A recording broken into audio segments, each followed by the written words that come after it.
एक बार की बात है, शंकर नगर में एक मोहन नाम का बिरयानी वाला रहता था। वो बहुत ही स्वादिष्ट और गर्मा गर्म बिरयानी बनाता था। उसकी बिरयानी दूर दूर तक मशहूर थी और उसकी दुकान पर हरदम भीड़ रहा करती थी। एक बार रात में मोहन की दुकान पर, अरे मोहन भैया, क्या बिरयानी बनाते हो यार तुम। मन करता है बिरयानी के साथ साथ थाली भी खा जाऊं। अरे नन्हे भैया, लेट खाओगे तो सुबह दिक्कत होगी टॉयलेट में। आप सिर्फ बिरयानी ही खाओ।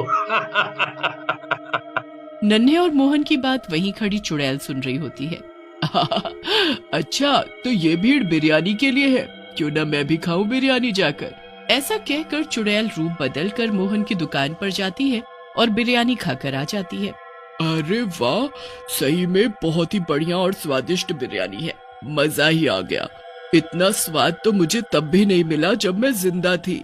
ऐसा कहकर चुड़ैल वहाँ से चली जाती है और मोहन भी अपनी दुकान बंद करके अपने घर पर चला जाता है। लेकिन भुक्खड़ चुड़ैल को रात में फिर से बिरयानी खाने का मन कर जाता है। अरे यार, ये बिरयानी खाने का मन फिर से क्यों कर रहा है? क्या करूं? एक काम करती हूँ, उस मोहन नाम के बिरयानी वाले के यहाँ से खाकर आ जाती हूँ। चुड़ैल बिरयानी के लालच में मोहन के घर पर पहुँचती है। वहाँ मोहन और मोहन की पत्नी रज्जो बिरयानी खा रहे होते हैं। वैसे एक बात बोलूं पिंकी के पापा, तुमको मर्द नहीं औरत बनना चाहिए था। क्या मस्त खाना बनाते हो। रज्जो की बात सुनकर मोहन हंसते हुए कहता है। अरे मेरी रज्जो डार्लिंग, इस घर की मर्द तो तुम ही हो। चलो तुम खाओ, मैं जरा बाहर घूम कर आता हूँ। ऐसा कहकर मोहन वहाँ से चला जाता है। चुड़ैल घर के अंदर घुस जाती है और रज्जो के अंदर समा जाती है। रज्जो की आंखें डरावनी और लाल लाल हो जाती हैं। इस रज्जो के शरीर में रहूंगी तो रोज बिरयानी खाने को मिलेगी, मुझे मजा ही आ जाएगा। फिर चुड़ैल रज्जो के शरीर में घुसकर सारी बिरयानी खा जाती है। उसके बाद तो रज्जो मोहन से हर रोज बिरयानी पकवाती और रोज खाती। रज्जो की बदली हुई आदतें देखकर मोहन को शक होता है और वो रज्जो से पूछता है। अरे रज्जो, तुम पिछले कई दिनों से रोज बिरयानी खा रही हो, तुम्हारा कुछ और खाने का मन नहीं करता? मैं तो बिरयानी खा कर और देख देख कर परेशान हो गया हूँ। मोहन की बात सुनकर रज्जो मोहन से बोलती है। अब तुम बोर हो गए हो तो हम क्या करें? हम खाए भी नहीं अपनी मर्जी का। जब तक मेरा मन है मैं बिरयानी खाऊंगी, समझे? अब जाओ अपना काम करो। रज्जो मोहन को डांट कर वहाँ से चली जाती है। मोहन भी अपने काम पर लग जाता है। एक रात चुड़ैल बाहर निकलती है और रज्जो से बोलती है। अरे रज्जो, तू तो बड़ी ही किस्मत वाली है। क्या मस्त बावर्ची पति मिला है तुझे, क्या मस्त मस्त बिरयानी बनाकर खिलाता है तुझे। चुड़ैल की बात सुनकर रज्जो कहती है। चुड़ैल, तुम कहाँ से आई हो और यहाँ क्या कर रही हो? मैं जहाँ कहीं से भी आई हूँ, लेकिन अब मैं तेरे शरीर में ही रहती हूँ और जब तक मेरा मन करेगा मैं तेरे शरीर में ही रहूंगी, समझी क्या? चुड़ैल की बात सुनकर रज्जो चुड़ैल से बोलती है।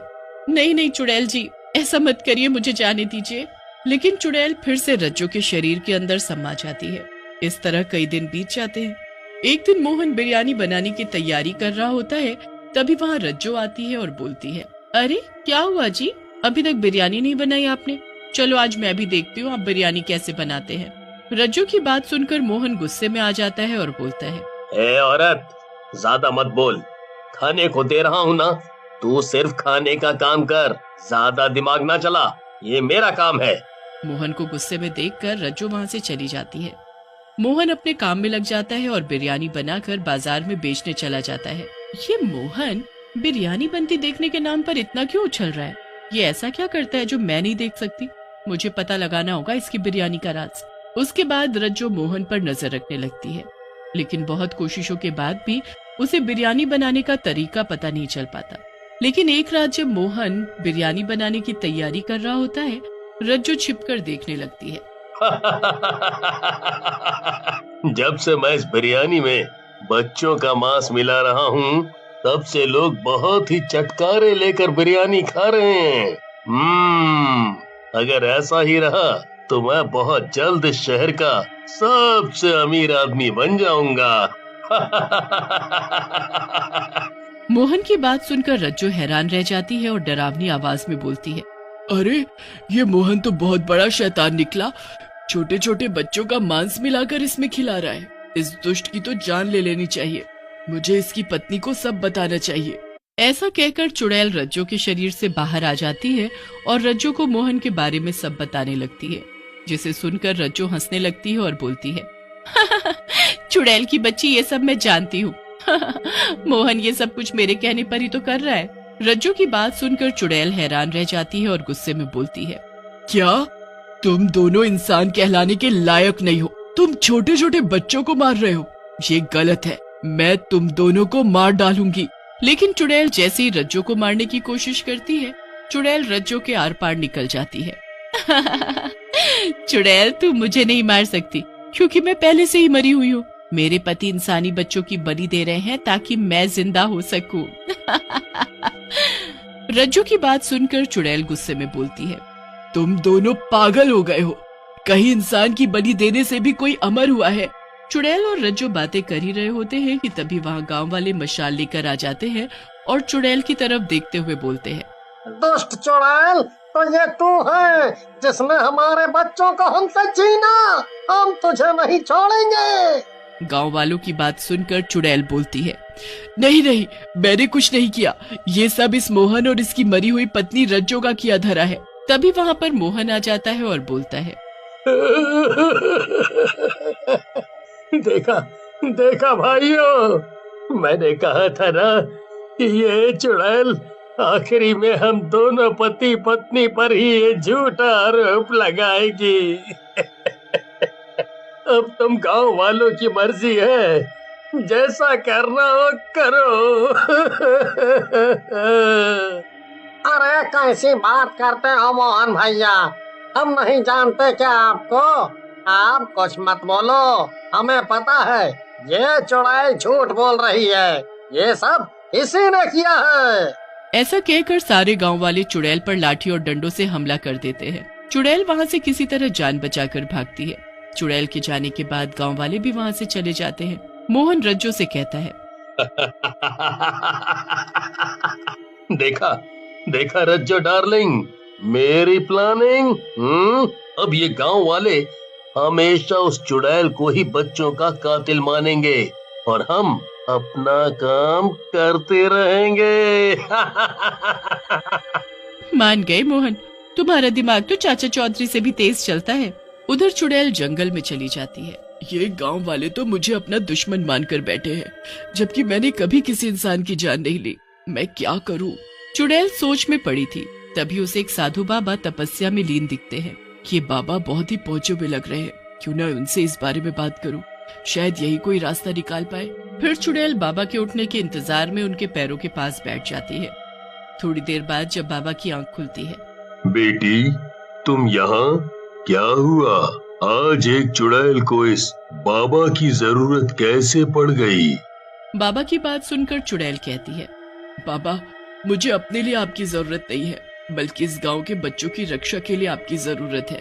फिर चुड़ैल बाबा को मोहन और उसकी पत्नी रज्जो के बारे में पूरी बात बता देती है, जिसे सुनने के बाद बाबा बोलते हैं, इन दुष्ट पति पत्नी का कुछ करना होगा। इस मोहन को जरूर काला जादू आता है, जिससे इसने अपनी मरी हुई पत्नी की आत्मा को वश में कर रखा है। मुझे ले चलो उन दोनों के पास। फिर बाबा और चुड़ैल मोहन के पास चले जाते हैं। मोहन बाबा और चुड़ैल को देखकर बोलता है, पहली बार साधु और चुड़ैल को साथ में देख रहा हूँ। मजा आ गया, मजा आ गया। मोहन ज्यादा ही मत कर और अपनी पत्नी की आत्मा को यहाँ से जाने दे और बच्चों की हत्या बंद कर, नहीं तो मुझसे बुरा कोई नहीं होगा। ऐसा कहकर बाबा अपने हाथ ऊपर करते हैं। उनके हाथों से एक तेज रोशनी निकलती है जो रज्जो के ऊपर पड़ती है। रज्जो वहां से गायब हो जाती है। ये देख मोहन गुस्से में आग बबूला हो जाता है।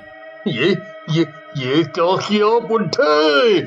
मेरी मेहनत बर्बाद कर दी, मेरी पत्नी की आत्मा को यहाँ से भेज दिया। अब तेरी बारी है। ऐसा कहकर बाबा एक त्रिशूल से मोहन की गर्दन काट देते हैं। बाबा, आप धन्य है, आपने कितने मासूम बच्चों की जान बचा ली, नहीं तो ये दुष्ट उनको ऐसे ही मार डालता। फिर चुड़ैल और बाबा अपने अपने रास्ते पर चले जाते हैं।